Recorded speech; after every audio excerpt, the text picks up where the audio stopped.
ជំរាបសួរពុកម៉ែបងប្អូនដែលស្រឡាញ់បាក់សីប្រមាញ់ទាំងអស់គ្នាថ្ងៃនេះខ្ញុំនឹងនាំអ្នកទាំងអស់គ្នាឲ្យស្គាល់បាក់សីមួយប្រភេទដែលបងប្អូននិយមហៅស្ទៀងកណ្ដុរដែលមានរូបរាងស្អាតហើយនឹងវាមានល្បឿនលឿនស្ទៀងកណ្ដុរគឺជាបាក់សីដ៏រហ័សរហួនមានសម្រស់ស្រស់ស្អាតដែលគេនិយមហៅបាក់សីនេះថាជាប្រភេទ Fly ដ៏ឆ្លាតវៃចំពោះទីជម្រកស្ទៀងនេះមានពាសពេញតំបន់មួយចំនួនអឺរ៉ុបមជ្ឈិមបូព៌ាអាស៊ីនិងអាហ្វ្រិកស្ទៀងដ៏ស្រស់ស្អាតនេះចូលចិត្តរស់នៅ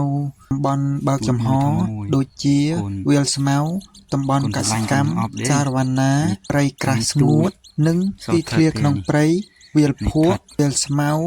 និងគែមព្រៃជាច្រើនតែនៅឆ្ងាយពីតំបន់ដែលមានព្រៃឈើក្រាស់វាលសាច់ស្ងួតខ្លាំងចំពោះរបបអាហាររបស់ពួកវាទាំងកណ្ដុរគឺជាអ្នកជំនាញខាងចាប់សត្វកកេរសត្វល្មូនសត្វល្អិតសត្វប្រចៀវ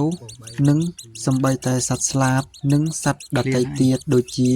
កង្កែបនិងព្រាបផងដែរសត្វនេះសម្របខ្លួនទៅនឹងបច្ចេកទេសប្រមាញ់ផ្សេងៗគ្នាជាច្រើនដើម្បីចាប់សត្វព្រៃជាអាហារពេលខ្លះវាអាចទុំមួយកន្លែងមើលសត្វព្រៃដែលមិនដឹងខ្លួនបន្ទាប់មកវាស្ទុះចេញពីកន្លែងទុំហើរទៅចាប់សត្វព្រៃឬវាហើរនៅតាមវាលស្រែក្រវីស្លាបរបស់វាពេលវានៅមួយកន្លែងនៅលើអាកាសចុះមកចាប់សត្វព្រៃវាអាចហោះហើរជាក្រុមយឺតមិនឆ្ងាយប៉ុន្មានពីដីដើម្បីស្វែងរកអាហារស្ទៀងកណ្ដុរចូលចិត្តហើរជុំវិញភ្លើងស្មៅដើម្បីប្រមាញ់សត្វព្រៃតូចៗដែលរត់គេចពីផ្សែងនិងអណ្ដាតភ្លើង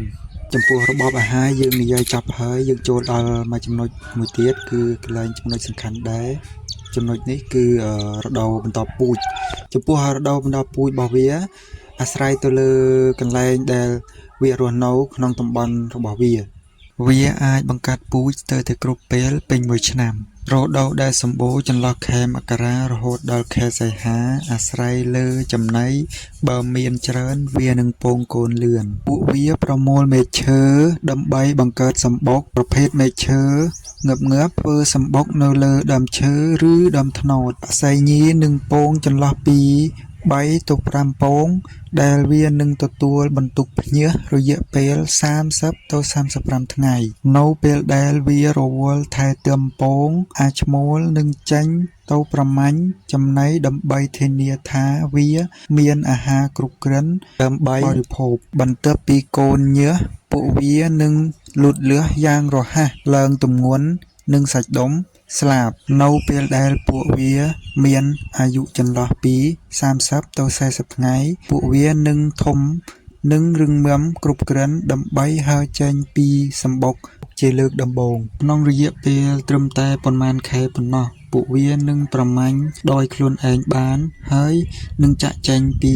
ទឹកដីឪពុកម្ដាយរបស់ពួកវាចំពោះរដូវកាលបន្តពូជយើងនិយាយចប់ហើយយើងចូលដល់ចំណុចមួយទៀតគឺស្ថានភាពបច្ចុប្បន្នចំពោះស្ថានភាពបច្ចុប្បន្នរហូតមកដល់ពេលនេះស្ថានភាពរបស់វាមើលទៅល្អប្រសើរណាស់សត្វខ្លែងនេះត្រូវបានគេចាត់ថ្នាក់ជាប្រភេទសត្វដែលមានការព្រួយបារម្ភតិចតួចបំផុតសូមអរគុណចំពោះពុកម៉ែបងប្អូន